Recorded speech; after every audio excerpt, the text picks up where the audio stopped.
Fala pessoal, nesse vídeo eu quero desmistificar uma crença que está enraizada na cabeça de muitos e tem relação com a identificação das fases RST ou ABC ou ainda UVW, fase 1, fase 2, fase 3, independente de como você queira chamar.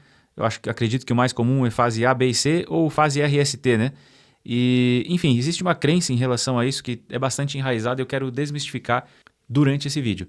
Então vamos imaginar que nós temos três fases e para isso eu vou desenhar aqui uma senoide de tensão. Deixa eu copiar e colar isso aqui porque fica mais fácil, eu não preciso desenhar de novo.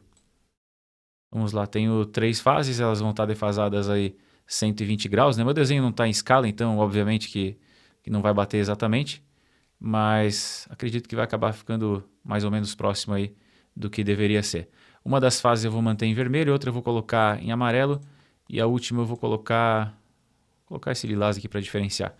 Bom, então nós temos três fases. Qual que é a fase RST? Aqui é fácil, né? R, a vermelha, S, a amarela e T, a lilás. Por quê? Porque veio primeiro a vermelha, depois a amarela e por fim a lilás. Então, se essa aqui veio primeiro, essa aqui é R, aqui S e aqui T. É isso mesmo? Depende do que você quer considerar como R, como S, como T. Por que depende do que você quer considerar? Porque não tem como você saber qual que é a primeira fase que começou lá na concessionária. Você nunca vai descobrir isso. E esse ponto zero aqui que ele é mostrado no gráfico, ele é um ponto zero didático, né? Você não consegue, dificilmente você vai conseguir encontrar esse ponto aqui durante um ciclo. E ainda que você consiga encontrar no osciloscópio, por exemplo, já que o osciloscópio consegue fazer isso automaticamente, não necessariamente vai ser o ponto zero lá da concessionária. O que eu quero dizer com isso? O que eu quero desmistificar nesse vídeo? Que a fase R, fase S e fase T é só uma nomenclatura que você vai dar na sua instalação para que você consiga utilizar uma mesma fase quando necessário, né? Quando você precisa que seja a mesma fase para algum circuito, você tenha como nomear ela e aí você segue esse mesmo padrão dentro da sua instalação. Mas você não vai conseguir saber qual que foi a primeira fase, qual que era a fase R original lá na concessionária. Se você utilizar um relé falta de fase, o que vai acontecer? Deixa eu fazer um novo desenho aqui para o lado. O relé falta de fase, ele vai ler, ou melhor, deixa eu voltar aqui, ele vai ler essa defasagem entre essas três fases. Se eu tenho um ciclo completo é 360 graus, então a metade do ciclo é 180, um quarto do ciclo é 90, e esse ponto aqui entre o começo de uma senoide e o começo da outra senoide da outra fase, são 120 graus de defasagem aqui entre elas.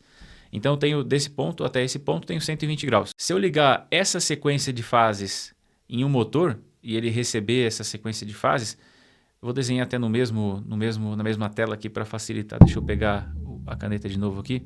Se eu seguir essa sequência de fases, vamos supor que o motor tem uma bobina aqui que ficou muito mal desenhado, né? Uma bobina aqui, que é a bobina da fase vermelha. Outra bobina aqui. Deixa eu pegar o amarelo de novo. A bobina da fase amarela. E agora da fase lilás, nós temos outra bobina. Não é assim tão simplório o motor, né? Estou fazendo uma representação aqui para melhorar a didática.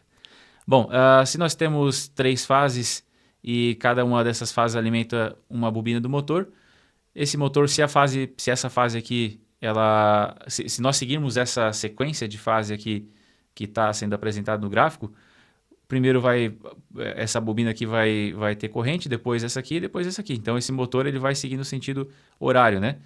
Se eu inverter uma dessas fases aqui, por exemplo, se eu inverter a amarela pela roxa, vou colocar pela lilás, vou colocar amarela aqui, vou pegar lilás e vou colocar aqui.